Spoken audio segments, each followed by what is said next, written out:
Hello India. Today I want to talk about Narendra Modi tweeting Sadhguru's video on the CAA and how Sadhguru's done a lucid analysis or explanation of all the CAA facts and that he's called out misinformation by vested interest groups.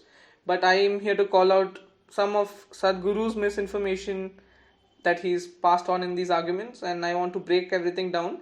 So what is going to follow is a logical deconstruction of his arguments, and facts are still facts and the truth is the truth. So here we go. Okay, point number one. At the very beginning of his speech, Sadhguru admits that he hasn't read the act entirely. His views are based on what he's read in papers, on social media, and what is generally out there. Now, this enough should be sufficient to say that he doesn't know better, that some of the things that he said were just flat out incorrect or partially wrong, or maybe he was trying to mislead people. Nobody knows. But objectively speaking, he shouldn't have given his opinion being a public figure on an act that he hasn't even read completely.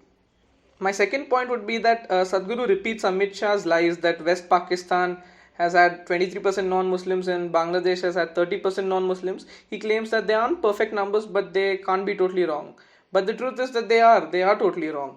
India Today did an article on this and saying that Pakistan's non-Muslim population did not decline from 23 to 3.7% as claimed by Amit Shah or the BJP. Point number three is going to be that Sadhguru says minorities were persecuted during the 1971 war. While this isn't a lie, it's not the complete truth either.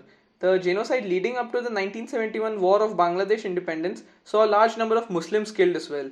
And this was very well documented in a book called The Critical Essays and Eyewitness Accounts, which was written by Samuel Totten, William S. Parsons, and Israel W. Charney. Point number four is going to be that Sadhguru claims that unlike India, other countries have religious discrimination built into their legal framework.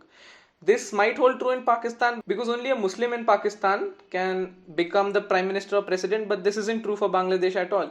Bangladesh, according to their constitution's Article 28, 29, and 41, that they prohibit discrimination on the basis of religion. So again, what Sadhguru said only applies to one country and not all three of them. Point number five, Sadhguru claims that Hindu marriages don't have legal recognition in Pakistan. Again, this is no longer the case. BBC did an article on this which said that Pakistan has passed a law which basically recognizes Hindu minority marriages. He even claims that he has asked several people about it and they've confirmed it for him, which is very, very weird because BBC has done a full-fledged article on this and which is literally just a Google search away. Point number six is going to be that Sadhguru falsely claims that India does not have blasphemy laws. And for people who don't know, blasphemy basically means talking ill of a religion or insulting a god. Now we know that India does have blasphemy laws, and although blasphemy is not punishable by death in India, the laws are just used to routinely harass people of all religions. Point number seven is that Sadhguru claimed that 3 million Bangladeshi Hindus were killed in the 1971 war. That's an iconic figure in the Bangladeshi culture and is often questioned. Regardless, during the genocide, as mentioned earlier, not only Hindus were killed, the Pakistani army was brutal against Bangladeshi Muslims demanding independence as well, and Bihari Muslims were also persecuted. Regardless of all of this, their woes are often forgotten. Sadhguru also claimed that Assam has been overrun by refugees and that the refugee population in Assam is bigger than the local population. And this is actually very false because even when the Assam NRC came out and they found 19 lakh people to be stateless, Assam had a net population of around 3.2 crore. So to say that Assam is overrun by refugees is just flat out wrong. Point number 10 would be Sadhguru claims that the CAA only gives citizenship to those facing religious persecution. This is again false, as CAA simply assumes that anyone who is Hindu, Sikh, Christian, Jain, Buddhist or Parsi has faced religious persecution, and the phrase religious persecution is not even present in the act. Sadhguru excuses the police violence by claiming that when a few thousand people gang up on, let's say, 25 policemen and thrash them, that it is only natural that these protesters will face consequences when a bigger police force arrives at the spot. He further justifies the police action by claiming that even if not all the protesters were throwing stones, it is only natural that all of them will be beaten up if there were incidents of stone throwing. My next point would be that Sadhguru just flat out referred to the people who are protesting as illiterate masses of religious groups.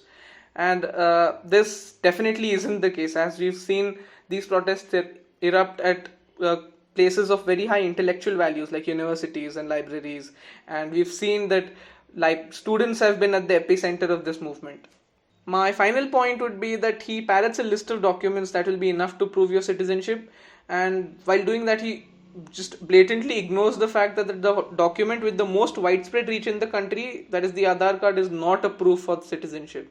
And Indian Express confirmed this in an article which they did. And with that, I think I've done my job of deconstructing Sadhguru's arguments, and I hope that people see through what Sadhguru's tried to put through, and that it may be correct in a few places, but it was just flat out misleading and wrong in a lot of places as well.